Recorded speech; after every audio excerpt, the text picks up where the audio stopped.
days, I've got a little bit of an adventure taking me to some places near where we are now, near to Stuttgart, over to the French Alps, where I'll probably be finding some snow. So that means I needed a means of transport, and that's going to be RaceChip's Porsche Panamera, the new Panamera, which is quite coincidental timing, because only recently in my video asking you guys what car should replace my Ferrari FF in due course, other than a GTC4 Lusso, by an overwhelming majority, the next option was a new Panamera, which prior to now I hadn't actually featured in very much detail. So I'm going to be using this car. It's a 4S diesel with RaceChip's chip tuning box that I'll talk a little bit more about shortly, as well as the app and how they're all set up and what it is and what it does, and the performance numbers for this car. The stats are pretty mega. We'll also talk a little bit about these two, but it's all going to be about what's coming up over the next couple of days with the Panamera as I ascend into the Alps with it. So first, let's take a look at the other cars we've got here outside their facility. So we've got the Audi RS3, a car I've seen before, but this one takes stock power from 367 PS up to 410 and torque from 465 Newton meters to 520. Some pretty impressive gains from Audi's little hatch. Then we've got the Mercedes AMG C43. So quite interesting having the 43 here when you have the 63 at the top of the line. A C63S I actually drove the other day. So this car takes power again from 367. For some reason they have exactly the same. Up to 435 PS, but torque goes from 520 Newton meters all the way to 634, over 110 Newton meters gain by the secondary ECU chip box that I'm going to show you in the Panamera quite shortly, and how all of that works. Because of course it is a very big thanks to RaceChip for allowing me to use this car and showing it to you in more detail. So let's start talking about new Panamera in general. Still very distinctively Porsche Panamera. The front slightly reworked, redesigned of course. This car being the 4S, it's a four-wheel drive car. It has the 4-litre twin-turbocharged V8 diesel engine. Starts with 422 horsepower normally. This car up to 505. And the torque goes from an already whopping 850 to 1,050 Newton meters in this car. Around the rear, from a visual point of view, they've added this kind of new line up higher above the lights, above the Porsche logo, which gives it just a slightly nicer look. It's a small change from the previous one, but the hatch being slightly lower here, slightly higher at the back, just looks all round a touch more refined to me. And I think, well, although it's still a slightly Marmite car, is much more, I think in most people's eyes, a positive kind of thing. Inside, so much more technology, ergonomic kind of things that have been changed, and we'll get to all of that in a second. But what else can I show you on the outside? It's running with the OZ wheels. It's got KW springs, so it's sitting slightly lower, but still has Porsche's variable height system through the suspension, and some slight graphics, of course, as well. But it has literally just started drizzling on me, which nobody loves. So let me come and sit in the car and show you and talk a little bit more about it. Just staying away from the rain for a second. There we go. And you're greeted by the nice displays. So I'm going to do a follow-up video, actually, showing you all of this stuff. And how it all works. Bring it to life. And how all the screens and things work and interact, because there are lots of buttons and lots of settings and lots of modes, but just a sort of really quick glance while we're here right now, going to the drive. It takes a moment to start when you've just turned it on. And then in a second, I will open up the bonnet and show you the chip tuning box as well, and how it's controlled, because it's all done through your app. But you've got quite a lot of fun stuff. The spoiler is where, if you have the Panamera Turbo, it has that sort of splitting rear spoiler, and you can control it through there. I know how to find that already. But it's all in here just nice, refined, and well, quite well finished. And then you've got this rear screen and entertainment as well, so there's lots of that stuff. Let me actually turn it off, because I want to jump out and show you the chip box in the engine bay and explain a little bit about how this works. I've got HREs on the C43 there.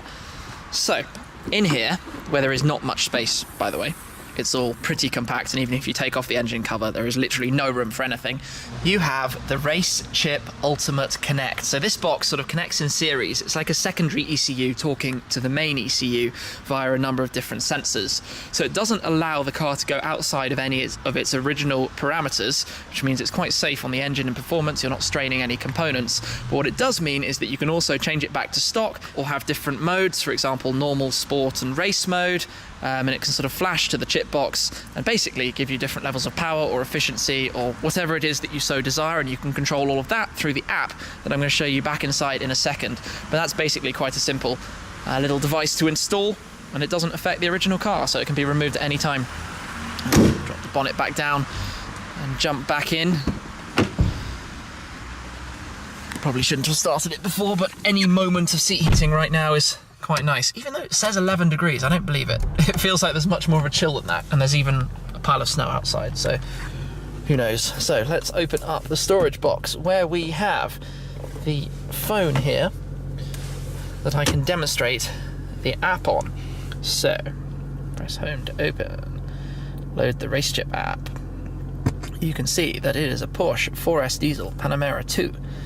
Running 505 horsepower and 1037 newton meters. So here you have driving mode where it will connect. There we go. And we've got it set for race. You can literally change your different driving modes. So this is configurable settings stored on a sort of global database that can be downloaded and changed, and the support can let them do different things. You can add a warm-up timer if you've only just turned the car on. It's actually quite easy to use and go through.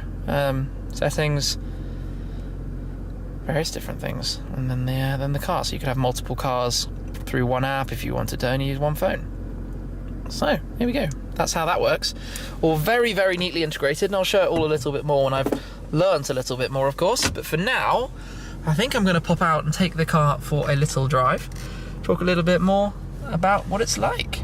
And we're on the move, so straight out of RaceChip. The sun has just started poking through, but literally I'm turning right onto the motorway immediately. And as I say, the sun's poking through, I haven't got my sunglasses on, typical.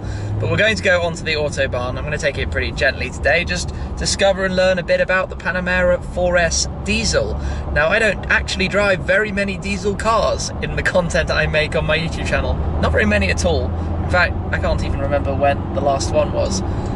So quite an interesting concept, but this is basically a proper GT kind of luxury, multi-person, practical, decent luggage space, long distance tourer. Being a diesel, it's efficient, has a big tank, so it's not going to need filling up very often.